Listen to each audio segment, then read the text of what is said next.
This poem is called Meanwhile, and it is taken from the Hindu epic, the Mahabharata. Meanwhile, by Michael Walker. My master and I were resting under a tree, and he said to me, "Son, go to that well over yonder, and bring me back a dipper of water, for the sun is high, and I'm very thirsty."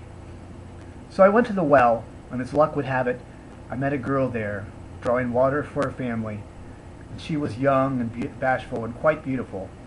As she filled up her jar, we got to talking about the heat, about the news of several million years, about a few essential things. And let me tell you, I was quite taken with her black eyes and hair, the way she trailed one foot in the dust and blushed every time I stared. And when she said she had to leave, I offered to haul her water jar down a dusty road to her village. We reached it, oblivious, just as the sun was setting. Her mother and father, thankful for my deed, conspiring possibly, asked me to stay and eat with them, share their simple country fare. And I did, because it was night, with wild animals devouring time. Plus, I had not yet had my fill of their daughter's black eyes.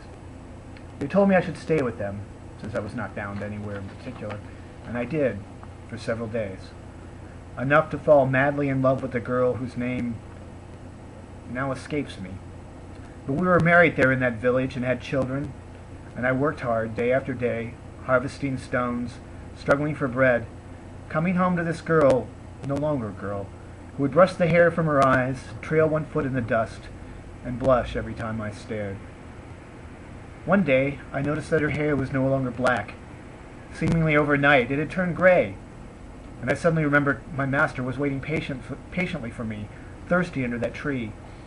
I ran out of the house in the darkness, down the dusty path, knowing the way like the back of my hand, and I came to that well and filled a bowl with water and brought it to that tree to find my master still waiting for me.